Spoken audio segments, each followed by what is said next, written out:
नमस्कार दोस्तों, उम्मीद करता हूँ you're all doing good and thanks for the encouragement you've been giving, so please keep it going.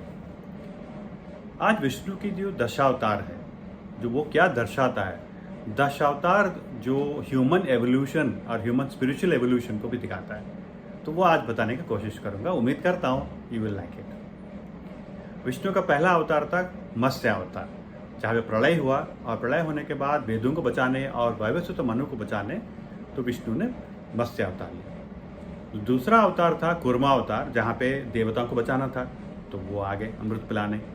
और तीसरे अवतार जो है most important for human evolution, पृथ्वी को बचाएं, वो था वराह अवतार। तो वराह अवतार में पृथ्वी को बचाया, so that next human evolution जब स्टार्ट होगा तो पृथ्वी जरूरी है। उसके बाद अवतार हुआ कि नरसिंह अवतार। तो वहाँ पे क्या दर्शाता है भगवान कि the coexistence of animal and human. So you have a coexistence, like you have a Simha और ह्यूमन अवतार का नरसिम्हा अवतार पे आए, मोस्ट इम्पॉर्टेंट अवतार। उसके बाद विष्णु अवतार हुए एज ए वामन अवतार। तो वामन अवतार actually as a human form, but human form में क्या है ना, डॉर्फिज्म। तो स्पेशली अर्लियर डेज में आप देखे होंगे कि डॉर्फिज्म होता था, जैसे कुब्ज अवतार होता था, तो कुब्ज लोग होते थे। तो वामना अवतार was one of them, but it's not a complete human evolution. उसके बाद आया परशुराम अवतार। तो actually it's a complete human evolution, but human evolution हुआ बट द एनिमल इंस्टिंक्ट, जैसे उनका क्रूरा रुद्रा अवतार था, तो इसलिए परशुराम अवतार भी कंप्लीट ह्यूमन आप नहीं बोल सकते। तो नेक्स्ट अवतार हुआ भगवान राम की।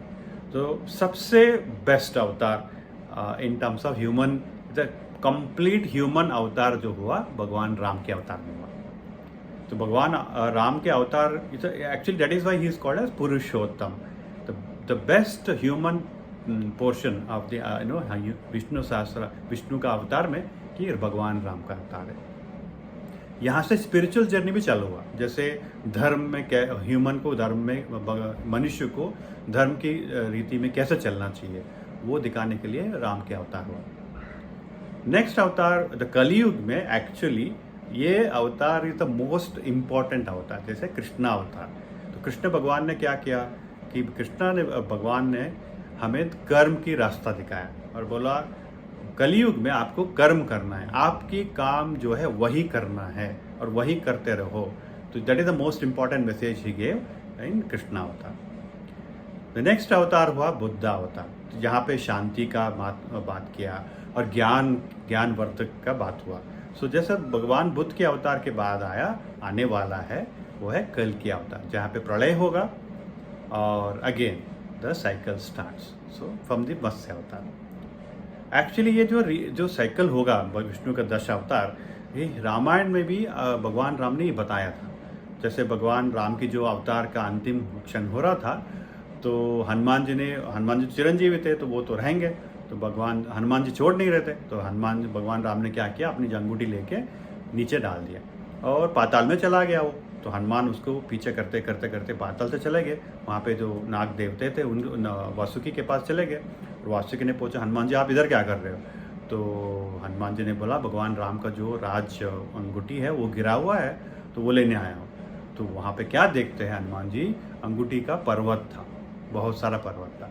What it means that then Hanuman ji को रियलाइजेशन हुआ कि ये है साइकिल। तो रामायण फिर से आएगा, महाभारत फिर से होगा और कलयुग और बुद्ध अवतार होगा और अगेन कल के अवतार होने के बाद तो धर्म का जो अंतिम चरण स्पष्ट में होगा, धर्म जो विनाश होगा, तो धर्म संस्थापनार्थाय संभवामि युगे युगे। तो भगवान अगेन अवतार लेंगे, प्रलय होगा, अवतार लेंगे। तो ऐसा करके ये विष्णु का 10 अवतार है।